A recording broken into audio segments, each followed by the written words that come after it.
Hello food lovers, welcome to our channel. నేను మీ రాణి ఎర్రంశెట్టి.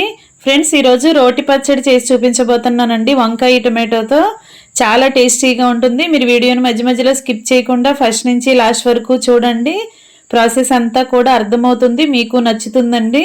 మనం ఎప్పుడు కూడా మిక్సీ జార్లో చేసుకుంటూ ఉంటాం కదా, ఒకసారి ఇలా రోట్లో ట్రై చేసి చూడండి. మీ అందరికీ కూడా టేస్ట్ బాగా నచ్చుతుందండి. అండ్ ప్రాసెస్ కూడా మిస్ అవ్వకుండా మొత్తం చూడండి. ఇంకా స్టార్ట్ చేద్దాం. ఇలా ఒక పావు కేజీ వంకాయలు తీసుకున్నానండి. పావు కేజీ వంకాయలతో కూడా చట్నీ చేసి చూపించబోతున్నాను. అలాగే 2 టమాటోలను తీసుకుని చిన్న చిన్న ముక్కలుగా కట్ చేసుకోండి. ఒక ఉల్లిపాయ ముక్క తీసుకోండి. ఘాటుకి తగ్గట్టుగా కొన్ని పచ్చిమిర్చి తీసుకుని చిన్న చిన్న ముక్కలుగా చేసుకోండి. అలాగే సాల్ట్ తీసుకోండి. చింతపండు కొంచెంగా తీసుకోండి. వెల్లుల్లి జీలకర్ర తీసుకోండి. ఇప్పుడు నేను చూపించబోయే ప్రాసెస్ చూడండి.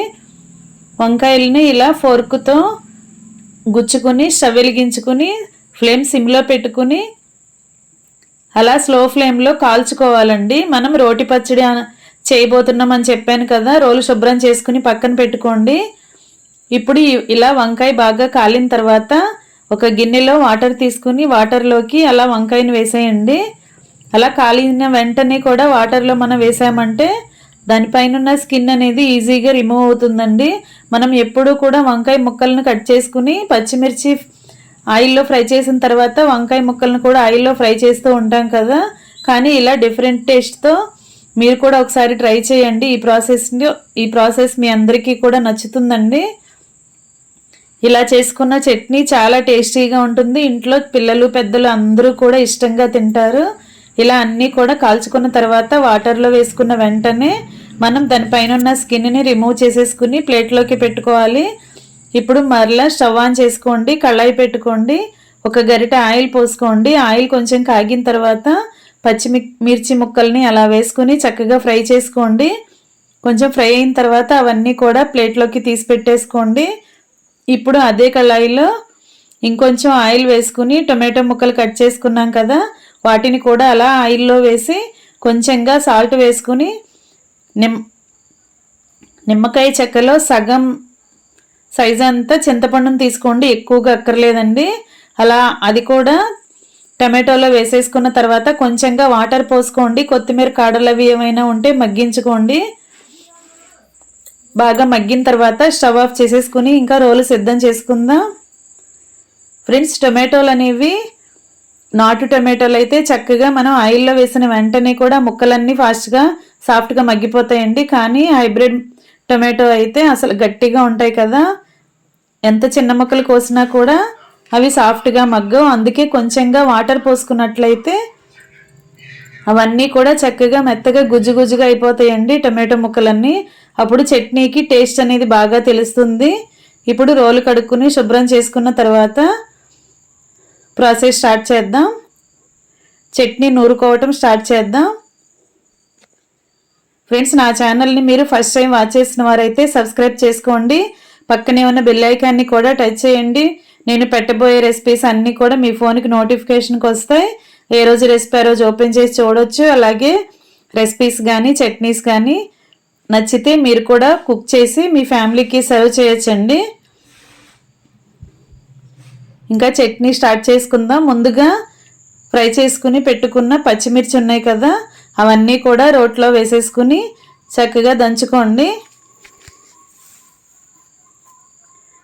ఇలా మనం దంచుకున్నట్లయితే చట్నీకి టేస్ట్ చాలా బాగుంటుందండి. మనం మిక్సీలో వేసుకున్నప్పుడు మొత్తం కూడా పేస్ట్ లాగా అయిపోతుంది కదా చట్నీ అంతా కూడా, ఆ టేస్ట్ అనేది అంత బాగోదండి. ఇలా ఒకసారి మీరు రోట్లో నేను చూపించబోయే ప్రాసెస్తో చేసి చూడండి. చట్నీకి టేస్ట్ అనేది చాలా డిఫరెంట్గా ఉంటుందండి, చాలా బాగుంటుంది. ఇలా కొంచెం నలిగిన తర్వాత గల్లు ఉప్పు వేసుకోండి. రాళ్ళ ఉప్పు ఉంటుంది కదా, అది కొంచెంగా వేసుకున్నామంటే పచ్చిమిర్చి ముక్కలన్నీ కూడా చక్కగా నలిగిపోతాయి. మనం టొమాటోని ఆయిల్లో మగ్గించుకున్నప్పుడు కూడా కొంచెం సాల్ట్ వేసాం కదా, అందుకే ఇప్పుడు కొంచెంగా వేసుకోండి. పచ్చిమిర్చికి మాత్రమే వేసుకోండి. చట్నీ మొత్తం రెడీ అయిన తర్వాత ఒకసారి టేస్ట్ చేసుకుని సాల్ట్ చాలకపోతే యాడ్ చేసుకోవచ్చండి. ముందుగానే ఎక్కువగా వేసుకోవద్దు. ఇలా పచ్చిమిర్చి అంతా కూడా మెత్తగా నలిగిన తర్వాత మనం ముందుగా కాల్చుకుని స్కిన్ ఓపెన్ చేసి పెట్టుకున్న వంకాయ ముక్కల్ని కూడా అలా వేసేసుకోవాలి.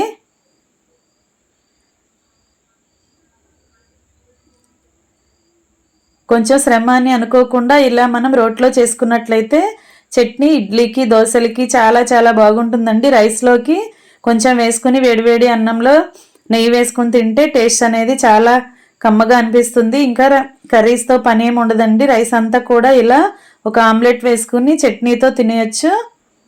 ఇలా మొత్తం నలిగిన తర్వాత టొమాటో ముక్కలు అలాగే కొత్తిమీర కాడలు కూడా ఫ్రై చేసుకున్నాం కదా, మగ్గించుకున్నాం కదా, అవి కూడా ఒకసారి వేసేసుకుని బాగా కలుపుకుందాం, నూరుకుందాం. టొమాటో అనేది ఈజీగానే నలిగిపోతుంది కదండి, ఎక్కువగా నూరాల్సిన పని లేదు. ఇప్పుడు మొత్తం రెడీ అయిన తర్వాత చట్నీ అంతా కూడా ఒక గిన్నెలో పెట్టుకుని పక్కన ఉంచేసుకోండి. ఎందుకంటే మనం వెల్లుల్లి జీలకర్రని కూడా దంచబోతున్నాం. ఇలా పచ్చి వెల్లుల్లి పచ్చి జీలకర్ర అండి, ఇది ఆయిల్లో ఫ్రై చేసినవి కాదు. ఇలా మొత్తం కూడా బాగా నలిగిన తర్వాత ఆనియన్ తీసుకున్నాం కదా, దానిని కూడా చిన్న చిన్న ముక్కలుగా వేసుకుని అది కూడా బాగా దంచుకుందాం.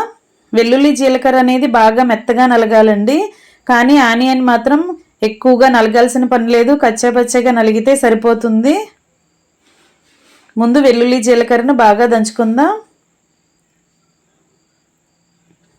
ఫ్రెండ్స్, ఈ చట్నీలో వేరుశనగ పప్పులు కూడా ఫ్రై చేసుకుని దంచుకోవచ్చండి, అండ్ ధనియాలు కూడా ఫ్రై చేసుకుని దంచుకోవచ్చు.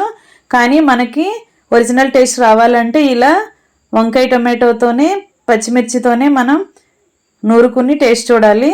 మనం పల్లీలు ధనియాలు అలా వేసినట్లయితే ఒరిజినల్ టేస్ట్ అనేది మిస్ అవుతాం. అందుకే ఇలా వంకాయ టొమాటోని ఒరిజినల్గా ఇలాగే డైరెక్ట్గా నూరుకుంటే టేస్ట్ అనేది బాగా తెలుస్తుందండి. ఇలా ఆనియన్ కూడా చిన్న చిన్న ముక్కలుగా కట్ చేసుకుని అలా ఒకసారి దంచుకుని పక్కన పెట్టుకుందాం. ఆనియన్ వేసిన తర్వాత ఎక్కువగా దంచాల్సిన పని లేదండి. ఇదంతా కూడా తీసుకుని ఒక బౌల్లోకి పెట్టుకుందాం. ముందుగా మనం పచ్చిమిర్చి టొమాటో వంకాయని నూరుకుని పెట్టుకున్నాం కదా, నలిగిన తర్వాత పక్కన పెట్టుకున్నాం కదా, అదంతా ఇప్పుడు మరలా రోట్లో వేసేసుకుని మనం దంచి పెట్టుకున్న వెల్లుల్లి జీలకర్ర ఆనియన్ కూడా అలా కలిపేసుకుందాం. ఒకసారి బాగా రౌండ్గా కలుపుకుంటే సరిపోతుందండి, ఎక్కువగా నూరాల్సిన పని లేదు. వెల్లుల్లి జీలకర్ర ఆనియన్ ఫ్లేవర్ అదంతా కూడా ఆ పేస్ట్ అంతా కూడా చట్నీలో కలిస్తే సరిపోతుంది. ఇలా రుబ్బుకోండి. ఇంకా రెడీ అయిన తర్వాత మొత్తం కూడా తీసుకుని గిన్నెలో పెట్టేసుకుని అలా రోలు శుభ్రం చేసేసుకుని వాటర్తో రోలుని పక్కన పెట్టేసుకోండి. ఇప్పుడు చట్నీకి పోపు రెడీ చేసుకుందాం. ఫ్రెండ్స్, ఈ చట్నీ చాలా బాగుంటుందండి, పిల్లలు బాగా ఇష్టంగా తింటారు. పిల్లలే కదండి, ఇంట్లో పెద్ద వయసు వారు ఉంటే వారి రోజుల్లో ఇలాగే చేసుకునేవారు కదా, అలా మనం కూడా ఒకసారి ట్రై చేసి తిన్నట్టయితే టేస్ట్ అనేది అందరికీ నచ్చుతుందండి. స్టవ్ వెలిగించుకొని గిన్నె పెట్టుకోండి, ఆయిల్ పోసుకోండి. ఒక గరిట ఆయిల్ వేసిన తర్వాత బాగా కాగిన తర్వాత పోపు దినుసులు వేసుకోండి. పచ్చిశనగపప్పు, మినప్పప్పు, జీలకర్ర, ఆవాలు, ఎండుమిర్చి, అలాగే కొన్ని కరివేపాకు రెబ్బలండి. ఇవన్నీ బాగా ఫ్రై అయిన తర్వాత స్టవ్ ఆఫ్ చేసేసుకుని ఇంకా చట్నీలోకి వేసుకుని కలిపేసుకోవటమే. పప్పు కూడా కలిపేసుకుంటే ఇంకా చట్నీ రెడీ అయిపోయినట్లేనండి. ఇడ్లీకి దోశకి చక్కగా తినొచ్చు. అలాగే రైస్లోకి మాత్రం చాలా సూపర్గా ఉంటుందండి. Thanks for watching. నేను మీ